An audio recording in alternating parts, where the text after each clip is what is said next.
옆에 분들과 인사를 나누십시다. 우리는 하나님의 은혜로 삽니다.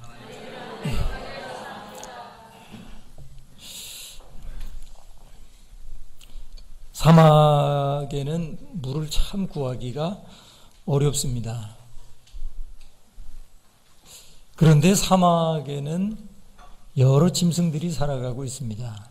여우도 살고 또 뱀도 살고 개구리도 살고 풍뎅이까지 살아가고 있습니다. 물론 이런 동물들이 물이 없어도 살 수 있지를 못하지요. 이런 동물들도 다 물을 섭취해야 살아갑니다. 근데 물 한 방울 구할 수 없는 사막에서 이 짐승들은 어디에서 물을 구하면서 살아갈 수 있겠습니까? 그 비결이 무엇입니까? 그것은 바로 이슬입니다. 이슬. 사막에는 낮에 아주 뜨거운 햇빛 때문에 기온이 아주 높습니다. 그러다가 해가 떨어지고 나면은 밤에는 기온이 확 또 기온이 떨어집니다. 낮에는 기온이 올라가고 밤에는 기온이 떨어지고, 이 기온차로 인해서 밤과 새벽에 이슬이 맺힙니다. 희한하죠? 다 살게 마련입니다. 이것이 바로 사막에 살고 있는 짐승들의 물의 공급원이 된다는 거예요. 여우 같은 짐승은 어떻게 하느냐면, 그래서 밤과 새벽녘에 바위에 낀 이슬을 핥아 먹으면서 살아간다고 합니다. 개구리는 어떻게 하느냐면 자기 머리와 눈 근처에 내리는 이슬을 이 손으로, 두 손으로 이렇게 찍어서 핥아 먹는다고 합니다. 또 뱀은 자유자재로 자기의 몸을 구부릴 수 있기 때문에 자기 몸에 내린 이슬을 혀로 핥아서 먹고 산다고 합니다. 또 문제는 이제 풍뎅이인데요. 풍뎅이는 조그맣고 딱딱해가지고 몸을 구부릴 수가 없지 않습니까? 풍뎅이가 어떻게 사막에서 물을 먹고 살아갑니까? 이 풍뎅이는 어떻게 하느냐면은 자기의 머리를 땅으로 낮게 내린다고 합니다. 그리고 가만히 기다립니다. 그러면 한참 그렇게 머리를 땅을 향해서 낮추고 기다리다가 보면은 자기 그 등에 이슬이 맺히게 되고, 그 맺힌 이슬이 이제 물방울이 되는 순간 자기의 몸을 따라 쭉 흘러내리게 될 때, 그 순간을 놓치지 않고 흘러내려가는 이슬을 받아 먹으면서 풍뎅이가 산다는 겁니다. 참 희한하고 신비롭죠. 절대로 못 살 것 같은데 산단 말입니다. 사막에서 짐승들이 살 수 없을 것 같지만 하나님께서는 그 짐승들에게 은혜를 베푸십니다. 이슬이라고 하는 은혜를 통해서 그곳에서도 살게 하십니다. 짐승들이 잘나서 살아가는 게 아닙니다. 그 환경에 적응하는 능력이 뛰어나서 택도 안 되는 소리입니다. 만약에 이슬이라는 게 없다면 아무리 환경에 적응하는 능력이 뛰어나다 할지라도 며칠 못 가서 죽습니다. 이슬이라는 게 있으니까 사는 것입니다. 하나님께서 그 기온차를 통해서 물을 공급하시는 거예요. 사막 속에서도 하나님의 은혜가 있으니까 살아가는 것입니다. 만약에 그 짐승 중에 나는 역시 똑똑해, 나는 역시 뛰어나, 나는 잘해, 내가 튼튼하니까 이렇게 살아가는 거야, 이렇게 생각한다면 그 짐승은 어리석은 짐승입니다.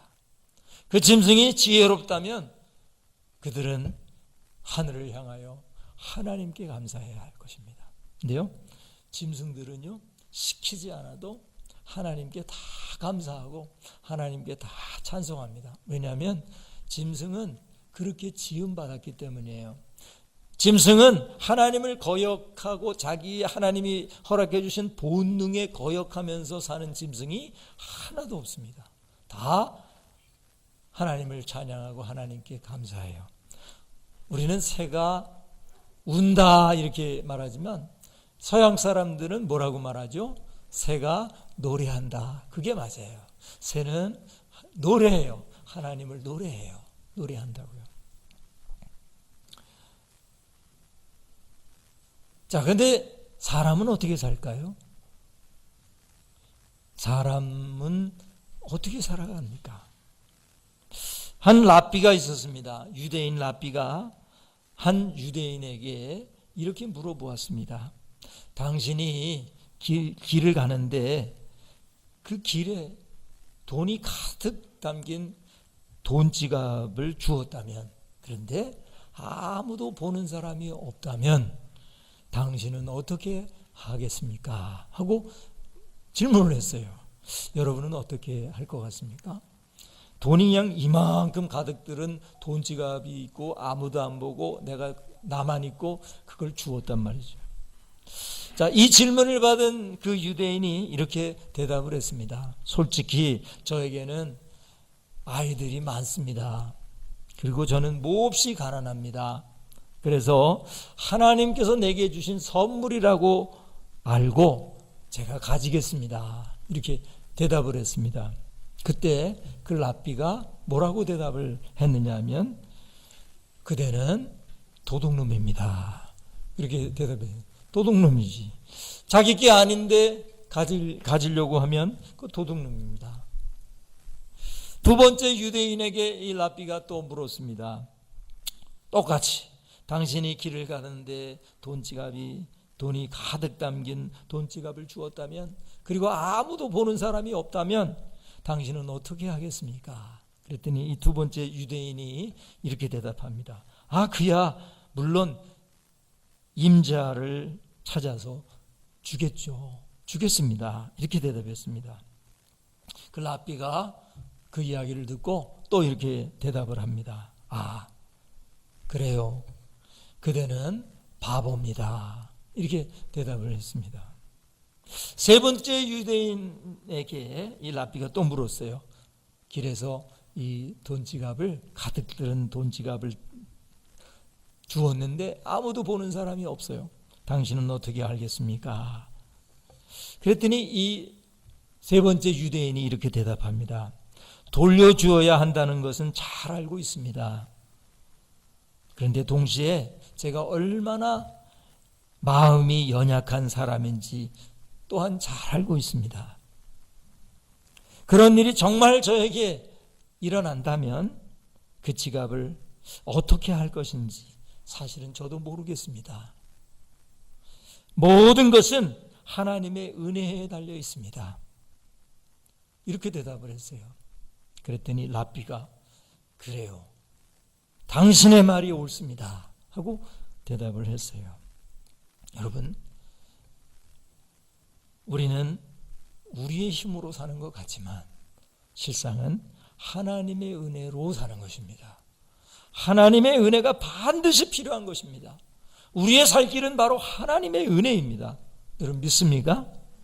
하나님의 은혜가 없으면 살 수 없습니다. 저 사막의 짐승들도 사실은 하나님의 은혜로 사는 것입니다. 우리의 영혼도 마찬가지로 하나님의 은혜가 없으면 절대로 살 수가 없는 것입니다. 우리의 살 길은 바로 하나님의 은혜입니다. 여러분, 옆 사람과 우리 인사를 합시다. 우리의 살 길은 하나님의 은혜입니다.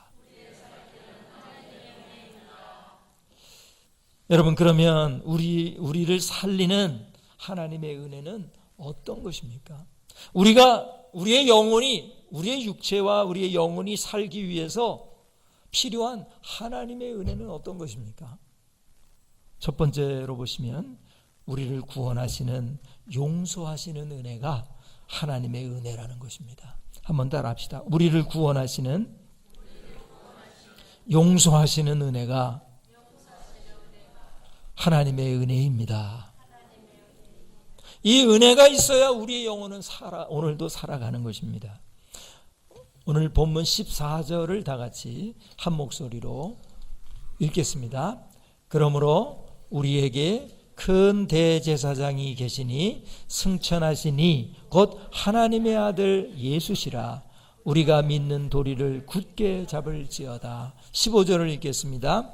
우리에게 있는 대제사장은 우리의 연약함을 동정하지 못하실 리가 아니요 모든 일에 우리와 똑같이 시험을 받으신 이로되 죄는 없으시니라.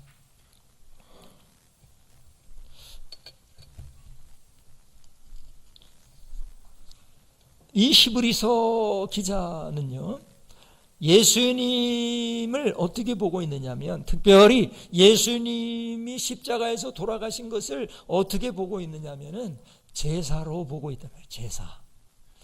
여러분, 제사에 필요한 것은 대제사장, 그리고 죄인, 그리고 제물, 이 세 가지가 반드시 있어야 제사가 성립이 되죠. 대제사장의 역할이 뭡니까? 하나님과 죄인인 그 죄인 사이에 다리 역할을 하는 거예요. 중보자라 그래요. 다리 역할을 해서 중매를 서주는 역할을 하죠. 제사를 집행해 줌으로 인해서. 그 다음에 죄인은 우리가 다 알듯이 죄인, 그리고 제물이 필요하죠. 근데 사실은 제사가 효력 있는 제사가 되려고 하면은 등가의 원칙이 있어야 된다고 말씀드렸죠.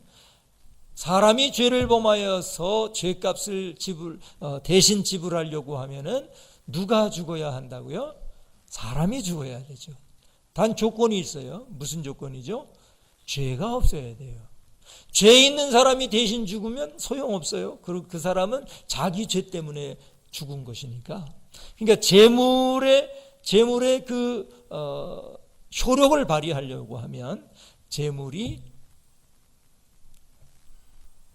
사람이어야 하고 죄가 없어야 돼요. 그럼 세상에는 그런 사람이 없기 때문에 찾다가 없기 때문에 결국은 하나님께서 내리신 아이디어 결론은 뭐냐면은 그래, 내 아들을 보내자 한 거예요.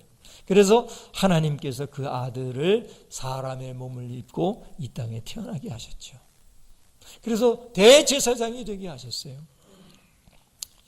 그리고 구약시대의 제사가 완벽한 효력을 발휘하지 못하는 이유가 또 하나는 대제사장의 하자가 있다고 말씀드리죠.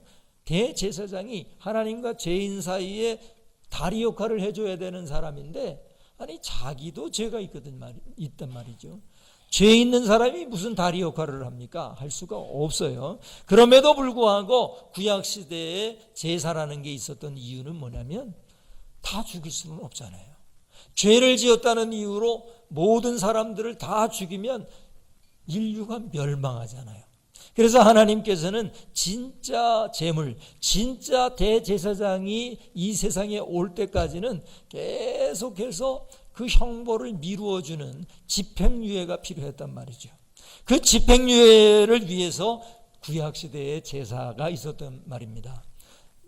죄가 있지만 그래도 대제사장이라고 하나 세워놓고, 또 제물은 사람은 아니지만 깨끗하다 생각하는 양 이렇게 대신 죽이고, 이렇게 함으로 인해서 하나님께서는 그 죄인인 인간을 죽이지 아니하시고 죽이지 않는 집행을 유예하는 것을 끌어오셨단 말이죠.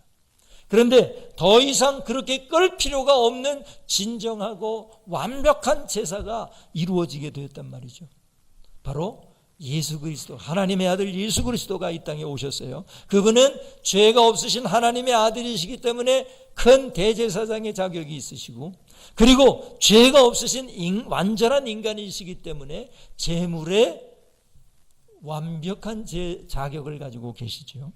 그래서 그 예수님이 십자가에서 죽으신 것을 세상 사람들은 혁명을 일으키려고 하다가 실패해서 체포당하여 죽는 것이다, 이렇게 바라보는 사람들이 있었는가 하면 이 시브리서 기자는 그것을 제사 사건으로 해석하고 이해했단 말이죠.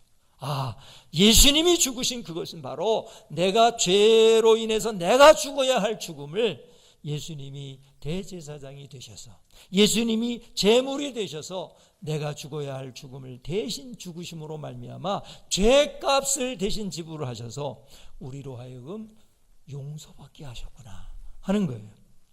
자, 그런데요, 우리의 영혼이 살 수 있는 그런 하나님의 은혜가 뭐냐면 바로 나는 아무런 한계 없는데, 나는 자격이 없는데, 다만 예수님 믿은 것밖에는 없는데 예수님을 믿었다는 그 한 가지 이유만으로 내 죄를 용서하시고 나를 하나님의 자녀 삼아 주시고 나를 지옥 가지 아니하고 하나님의 나라에 갈 수 있는 그런 사람이 되게 하셨구나. 이것을 깨닫게 되고 이것이 내 마음속에 기쁨과 감격을 가져다 준다면 그 사람은 은혜 받은 사람이에요. 은혜 받은 사람. 왜 은혜가 떨어졌다, 기도가 안 된다, 침체되었다 그렇게 말하는 것입니까? 바로 이 내게 주시는 이 용서하시는 은혜, 내게 주시는 이 구원하시는 은혜, 나를 불쌍히 여기시는 바로 그 은혜를 잃어버렸기 때문이에요. 저와 여러분이 다시 한번 하나님의 은혜를 체험하고 다시 한번 하나님을 사랑하는 사람이 되기 위하여, 우리의 영혼이 다시 살기 위하여 꼭 필요한 것이 바로 이 용서받은 은혜, 하나님 나라에 갈 수 있는 은혜, 그 은혜가 저와 여러분에게 항상 풍성하시기를 주님의 이름으로 축원합니다. 이게 사라지면 은혜를 받을 수가 없는 거예요. 이게 사라지면 문제가 생기는 거예요. 감사가 사라져요. 자꾸 불평만 나와요. 여러분, 어떤 조건, 어떤 상황 속에서도 자격 없는 나를 용서하셨다, 자격 없는 나의 죄를 예수님이 대신 십자가에 못 박혀 죽으시고 부활하심으로 말미암아 내가 살았다. 여러분, 죽음 바로 직전까지 가본 사람이 다시 살아났던 것과 그냥 어제도 건강하고 오늘도 건강하고 내일도 건강할 사람이 느끼는 것하고는 완전히 다른 것입니다. 여러분, 그냥 보통 때 건강한 사람은요, 내가 살아있는 것, 내가 건강한 거, 이거 별로 실감이 안 나요. 별로 감사가 안 돼요. 그러나 중한 그 병에 걸려서 만약에 사형 선고라도 받았다면 당신은 이제 몇 달을 살 수가 없습니다. 이런 병원에서 사형 선고를 받았는데 정말 기적적으로 다시 살아났다면 그 사람의 느끼는 생명은 어떨까요? 정말 감사일 겁니다. 정말 감격일 것입니다. 여러분, 우리가 기쁘고 항상 감격을 얻을 수 있는 그런 방법은 뭐냐면 정말 내가 죽었다고 하는 것을 믿느냐 이거예요. 내가 정말 지옥 구덩이에 들어갈 수밖에 없는 사람이었다는 것을 내가 정말 진실로 믿느냐 하는 거예요. 그것을 믿어본 사람, 그것을 분명히 내가 아는 사람은 내 죄가 용서받아서 지옥 가지 아니하고 하나님 나라 간다는 그 사실은 너무나도 감격스러운 것입니다. 저와 여러분이 내가 죽을 수밖에 없었던 사람인데 예수님이 나를 대신하여 죽으심으로 말미암아 내가 구원받았다, 용서받았다. 그런데 내가 무슨 자격이 있어서 그런 것이 아니고 자격이 없음에도 불구하고 나를 용서하신 그 사랑을 받은 경험이 있는 사람, 그 사람은요 어떤 일에도 감사합니다. 어떤 일이 있어도 감격하고 감사합니다. 그 사람에게는 감사할 조건밖에는 보이지를 않는 거예요. 저와 여러분이 이런 정말 은혜 속에 사는, 그래서 우리의 영혼이 살아나는 역사가 늘 있어지기를 주님의 이름으로 축원합니다. 인간의 최종적인 문제는 죄거든요. 죄 때문에 문제인 겁니다. 왜 죽음을 두려워합니까? 죄 때문인 것입니다. 죽음 이후에 그 죄로 인하여 어떻게 될지를 모르거든요. 잘 될런지 잘 되지 못할런지 불안한 거예요. 그래서 인간은 두렵습니다. 특별히 죄가 두렵고 죽음이 두렵습니다. 그런데요, 이 은혜를 받은 사람, 예수님이 나를 대신하여 십자가 지셨기 때문에 내가 그분을 믿음으로 말미암아 내 모든 죄가 씻음받았다. 나는 이제 죽어도, 당장 죽어도 나는 하나님의 나라에 갈 수 있다. 이것을 믿는 사람, 그 사람은 죽음이 두렵지 않아요. 하나님이 살게 하시면 열심히 주님을 위해서 봉사하다가 부르시는 그날 아멘 하고 갈 뿐이에요. 가면 돼요. 언제 부르셔도 죽음이 두렵지 않아요. 왜? 나는 그런 은혜를 받았으니까. 저와 여러분이 그런 은혜가 충만하시기를 주님의 이름으로 축원합니다. 할렐루야. 이것을 버리면 그 사람은 은혜가 떨어진 사람이에요. 그러면 나락으로 떨어져야 자꾸 점점 악순환이 시작됩니다. 그 악순환의 고리를 끊으려고 하면 어떻게 해야 합니까? 16절 마지막 부분에 보면은 은혜의 보좌 앞에 담대히 나아갈 것이니라. 다시 한번 은혜의 보좌 앞에 나아가는 거예요. 그래서 기초부터 다시 시작하는 거예요. 내가 왜 죽을 수밖에 없는 존재였는지. 그래, 나는 죄인이었어. 그런데 은혜의 보좌 앞으로 나아가니까 예수님이 나를 대신하여 내가 죽어야 할 그 십자가의 고통을 예수님이 대신 지셨어. 그래, 맞아. 그 예수님 앞에 우리가 은혜를 다시 한번 받는 거예요. 예수님 감사합니다. 내가 죽어야 할 죽음을 예수님이 대신 죽으신 것 너무 감사합니다. 그래서 다시 한번 은혜를 회복하는 것입니다. 이 은혜가 있어야 합니다. 그래야 우리가 사는 것입니다. 그냥 육체만 살았다고 해서 사는 것이 아니에요. 우리의 영혼이 살아야 진짜 사는 것입니다. 우리의 영혼은 이 은혜 때문에 사는 것입니다. 구원받은 은혜, 용서받은 은혜, 긍휼받은 은혜, 이 은혜가 저와 여러분에게 있어지기를 주님의 이름으로 축원합니다. 할렐루야. 할렐루야. 예. 아멘도 연습이에요. 아멘을 잘하면 또 은혜가 자꾸 생겨요. 은혜가. 할렐루야. 그 다음에 두 번째로 보시면은 우리를 살리는 하나님의 은혜는 어떤 것입니까?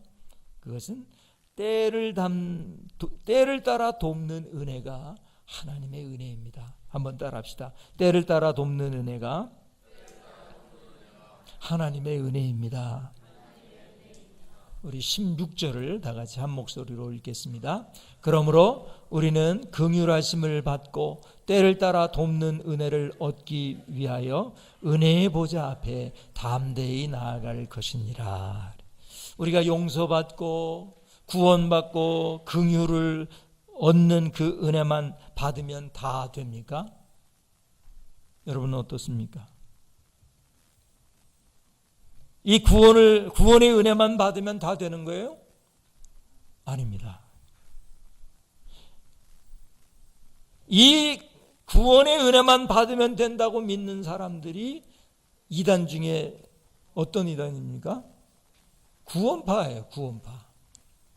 이 사람들은요, 예수님을 만날 때 아주 드라마틱하게 만나는 것을 많이 가요. 눈물 콧물 다 흘리면서 예수님을 영접하고 믿게 되는 순간 그거를 기억해요. 그래서 몇 년 몇 월 며칠에 나는 예수님을 영접했다, 예수님을 믿었다.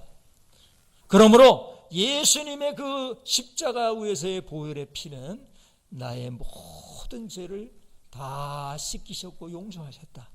그러므로 내 과거의 죄도 이미 용서하셨고 내 현재의 죄도 이미 용서하셨고 내 미래에 지을 죄도 다 용서하셨다. 그러므로 예수 믿은 다음에 이렇게 살아라 저렇게 살아라 하는 것은 다 율법이다. 그러므로 마음대로 살아라. 너희들이 무슨 일을 해도 그 죄는, 그것은 다 이미 용서받은 것이다. 이렇게 가르치는 게 이게 구원파거든요. 근데 구원파가 오늘날만 있는 것이 아니라 사도 바울의 시대부터 있었어요. 그런 사람들이 예수님을 통한 구원만 강조해요. 그 다음에 예수님을 통해서 하나님의 자녀가 된 사람으로서 어떻게 살아야 하는지 이런 거는 관심이 없어요. 그건 율법이라고 치부해버리고 그렇게 가르쳤습니다. 그래서 사도 바울은 그런 사람들은 복음을 이해하지 못하는 사람들이다, 다른 복음이다, 그건 복음도 아니다, 이렇게 말을 한 것입니다. 여러분, 구원의 은혜는 단 이례적 사건입니다. 그러나 그 이례적인 사건이 오늘 우리에게 다시 한번 새로워져야 되겠죠. 그리고 때를 따라 돕는 은혜라고 하는 것은 계속적인 사건입니다. 매일같이 때를 따라 돕는 은혜가 저희들에게 있어야 할 것입니다. 할렐루야. 여러분, 때를 따라 돕는 은혜라고 했을 때 우리가 생각할 때는 뭐냐면, 우리가 참 어려운 일을 당했을 때 그 문제가 딱 해결되면 우리는 하나님의 은혜가 크구나, 이렇게 생각해요. 그건 한편으로는 맞는 말이에요. 맞는 말이에요. 참된 은혜라고 하는 것은 그러나 단순히 나의 소원이 이루어지는 것만이 참된 하나님의 은혜가 아닙니다. 내 소원이 이루어지는 것이 하나님의 은혜라고 생각하면, 잘못하면요, 기복신앙이 되고요, 그리고 가치관이 흔들려요. 가치관이. 우리가 붙잡아야 할 가치관이 뭐냐면 복음이에요. 복음. 예수 그리스도예요. 예수 그리스도를 통하여 우리 죄를 용서받고 영원한 생명을 얻는 것, 이게 우리가 붙잡아야 할 가치관이에요. 그런데요, 까딱 잘못하면, 이 은혜에 대한 생각을 잘못하면요, 내 소원이 이루어지는 것이 하나님의 은혜라고 확 바꿔버려요. 그래서요, 이럽니다. 내가 교회를 갔더니 일이 잘 되더라. 일이 잘 되더라. 하나님의 은혜다. 그건 맞을 수도 있고 틀릴 수도 있어요. 중요한 것은 뭐냐면, 내가 죄로 인하여 죽을 수밖에 없었지만 예수님이 나를 대신하여 십자가를 지셔서 내가 예수님을 믿음으로 내가 죄 용서함을 받았다. 지옥 가지 아니하고 천국 가게 되었다. 내가 사탄의 자녀였지만 이제 하나님의 자녀가 되었다. 이것을 믿고 내가 정말 세상이 감당할 수 없는 믿음으로 살아가는 것, 그게 우리가 붙잡아야 할 가치관이에요. 또 어떤 게 하나님의 참된 은혜이냐면, 내가 정말 그런 하나님의 사랑을 받은 사람으로서, 하나님의 자녀로서 자녀답게 살아가는 것, 예수 그리스도를 닮으려고 하는 것, 그게 바로 하나님의 은혜예요. 요즘 많은 사람들은 자기의 하는 일이 잘 되면 그게 하나님의 은혜고, 근데 그 잘 되는 그 사람의 생활을 쑥 들어가 보면요, 나쁜 짓 많이 해요. 나쁜 짓 많이 하면서 사업이 잘 되니까 이건 하나님의 은혜라는 거예요. 택도 없는 소리. 여러분, 언제 우리 복음이, 언제 성경이 그렇게 변했어요? 여러분, 우리 교회의 가치관은 말씀, 복음, 하나님의 말씀을 굳게 붙잡는 것이 바로 우리의 가치관입니다. 건강이 하나님의 은혜일 수도 있지만 아닐 수도 있어요. 때를 따라 돕는 은혜가 있어야 우리는 사는 것입니다. 여러분, 제가 운전을 하는데, 저는 운전을 좀 이렇게 과감하게 하는 편입니다. 제 아내는 운전을 조심하면서 합니다. 저는 속으로 어떻게 생각해요? 나는 운전을 꽤 잘한다, 이렇게 생각을 하는 편이에요. 근데 결과는 어떻게 나오느냐면, 사고는 제가 더 많이 냅니다. 제 아내는 거의 사고를 내지 않습니다. 왜냐하면 조심하거든요.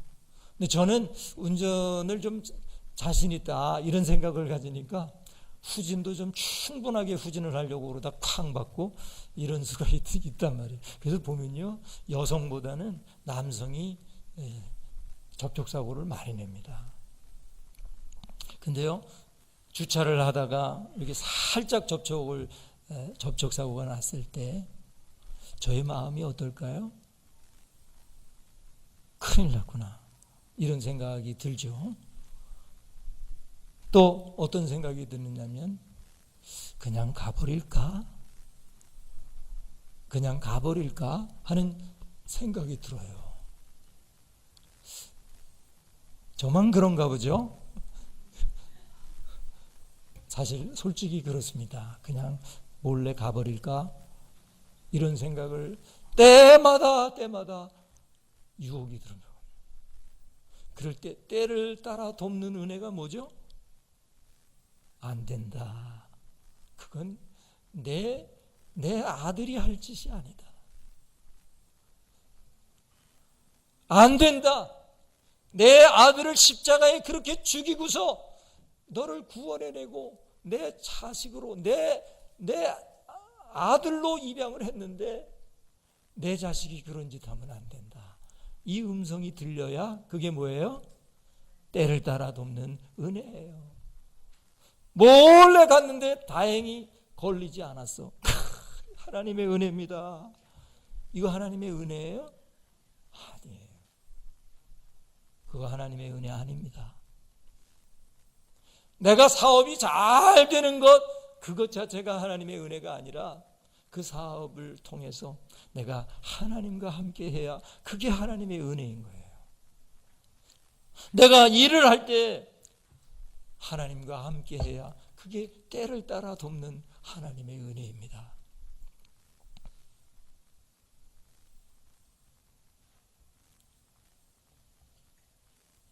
사랑하는 여러분, 우리는 때를 따라 돕는 하나님의 은혜가 있어야 합니다.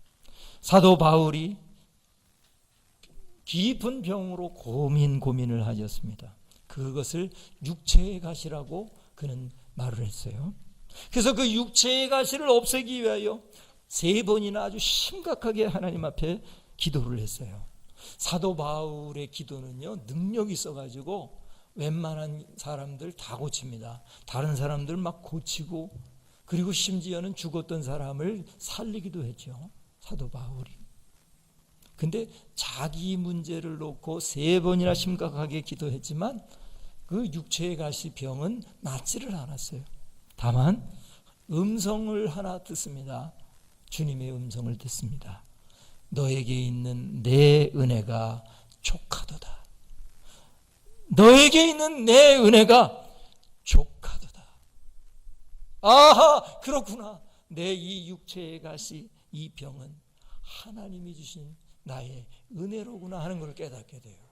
사도 바울이 사실은 굉장히 교만한 기질을 가지고 있는 사람이거든요.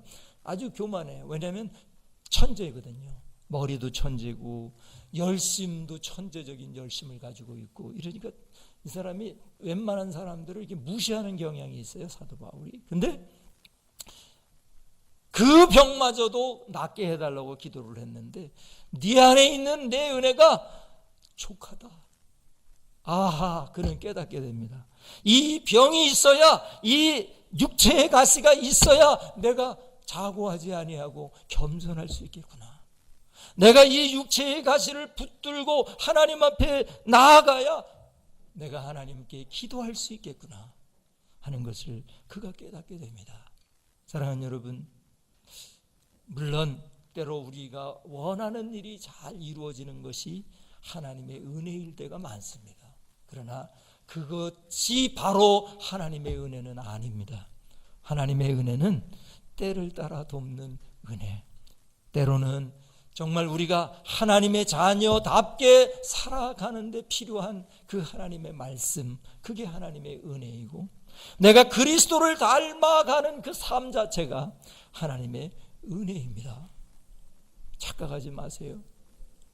내가 무슨 일이 잘못되었다 생각할 때, 하나님의 은혜가 없어, 이렇게 생각하면 안 돼요. 만약에 여러분이 이 구원의 확신, 구원의 기쁨이 사라졌다면 그건 은혜가 없는 건 틀림이 없어요. 뭔 일이 잘 되고 막 척척척척 달되는데 그리스도 닮는 인생 삶을 살지 못한다면 그게 때를 따라 돕는 은혜가 없는 거예요. 때를 따라 돕는 은혜란 때로 내가 원하는 소원이 이루어지는 것도 때를 따라 돕는 은혜이지만 정말 그것은 내가 하나님의 자녀답게 살고 예수 그리스도를 닮는 삶을 사는 것, 그것이 바로 진정 때를 따라 돕는 은혜입니다. 저와 여러분이 이 두 가지 은혜, 구원의 은혜 그리고 때를 따라 돕는 은혜가 늘 충만하게 되기를 주님의 이름으로 축원합니다. 기도하시겠습니다. 오 하나님 아버지, 감사합니다. 우리의 영혼은 하나님의 은혜가 없으면 살 수 없습니다. 우리의 육체는 혹 살 수 있을지 모르지만 우리의 영혼은 하나님의 은혜를 먹고 살아갑니다. 하나님, 우리를 살리는 하나님의 은혜 필요합니다. 우리가 죄 용서함을 받았고 구원받았고 하나님의 그 긍휼하심을 받은 이 은혜, 이 은혜가 우리에게 더 충만하게 하여 주시옵소서. 그리고 때를 따라서 허락하시는 그 수많은 은혜가 저희들에게 함께 할 수 있게 하여 주시옵소서. 그래서 우리가 승리하게 하여 주시고 마지막 하나님의 나라에 가는 그 순간까지 믿음을 지킬 수 있게 하여 주시옵소서. 그러나 우리는 자꾸만 은혜를 쏟아버리고 은혜를 잃어버립니다. 저희를 용서하여 주시옵소서. 그러므로 우리가 이 두 가지 은혜를 얻기 위하여 은혜의 보좌 앞에 담대히 매일같이 나아가는 사람이 되게 하여 주시옵소서. 이 모든 말씀 예수님의 이름으로 간절히 기도하옵나이다. 아멘. 할렐루야.